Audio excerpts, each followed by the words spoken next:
Munugode MLA Komatireddy Rajagopal Reddy కీలక వ్యాఖ్యలు చేశాడు. చౌటుప్పల్ మండలం వ్యవసాయ కమిటీ నూతన పాలకవర్గం ప్రమాణ స్వీకారం కార్యక్రమంలో పాల్గొన్నారు.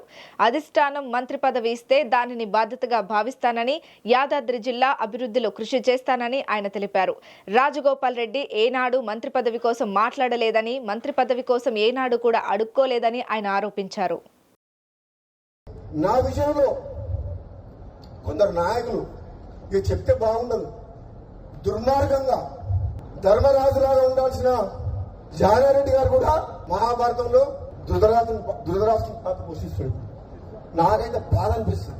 నాలాంటి వ్యక్తికి ఏదన్నా వస్తుంది అంటే 10 మందికి పనికొచ్చే మనిషిని 1000 మందిని కాపాడే వ్యక్తిని నాలాంటి వ్యక్తికి అడ్డం తగులుతుందంటే ఇక నేనేం చెప్పాలో నాకు అర్థమవుతలేదు. అందుకని ఇంతకంటే ఎక్కువ చెప్పలేదు.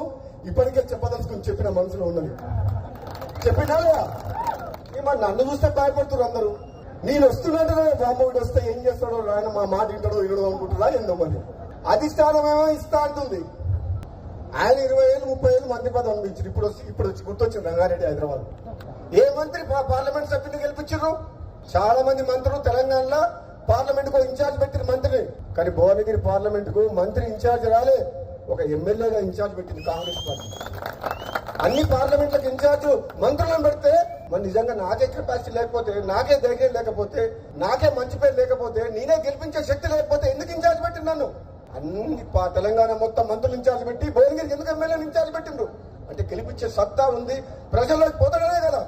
మరి ఇచ్చిన వాటిని నిలబెట్టుకునే బాధ్యత ఎవరిది? మీరు ఇన్ఛార్జ్ పెడితే గెలిపించి ఇచ్చినవా లేదా సీటు? ఎవరిచ్చిండ్రు? ఆదిలాబాద్ గెలిచిందా? మహబూబ్ నగర్ గెలిచిందా? సికింద్రాబాద్ గెలిచిందా? మల్కాజ్గిరి గెలిచిందా?